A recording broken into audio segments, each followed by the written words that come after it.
धृष्टद्युम्न द्वारा द्रोणाचार्य का वध। महाभारत का युद्ध 18 दिनों तक चला, जिसमें हर दिन भीषण युद्ध हुआ। 14वें दिन अभिमन्यु की हत्या के बाद पांडवों का क्रोध चरम पर था।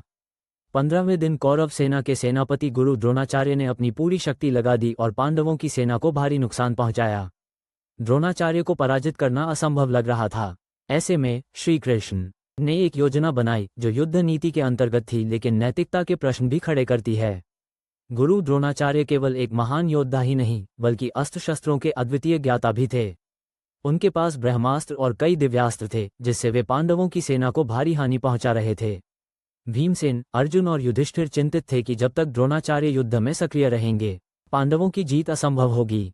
श्री कृष्ण ने देखा कि द्रोणाचार्य के अंदर अपने पुत्र अश्वत्थामा के प्रति अत्यधिक प्रेम था, और यदि उन्हें यह विश्वास दिलाया जाए कि अश्वत्थामा मारा गया है, तो वे शस्त्र त्याग सकते हैं। अश्वत्थामा मारा गया। श्री कृष्ण ने भीमसेन को योजना समझाई। भीम ने युद्धभूमि में एक हाथी जिसका नाम अश्वत्थामा था, उसे अपनी गदा से मार गिराया। इसके बाद भीम जोर से चिल्लाए, अश्वत्थामा हतः, अश्वत्थामा मारा गया। इससे कौरव और पांडव दोनों पक्षों के सैनिक चौंक गए। द्रोणाचार्य को विश्वास नहीं हुआ कि उनका पुत्र अश्वत्थामा मारा गया है।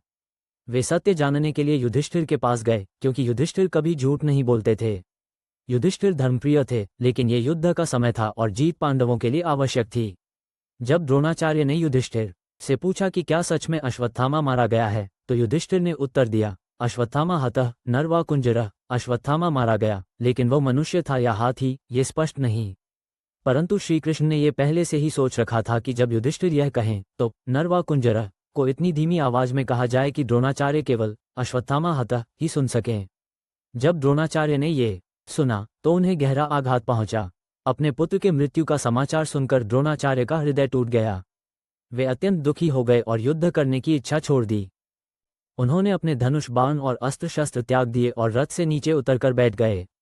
युद्ध क्षेत्र के बीच द्रोणाचार्य भगवान का ध्यान करने लगे और अपने जीवन के अंत का इंतजार करने लगे।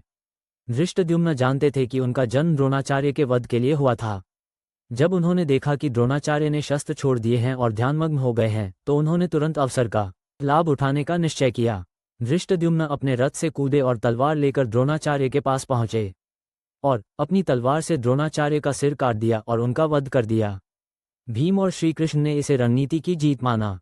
अर्जुन को यह वध अनुचित लगा, क्योंकि द्रोणाचार्य उनके गुरु थे।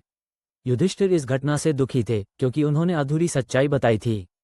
जब अश्वत्थामा को यह ज्ञात हुआ कि उनके पिता की हत्या कर दी गई है, तो वे अत्यंत क्रोधित हुए।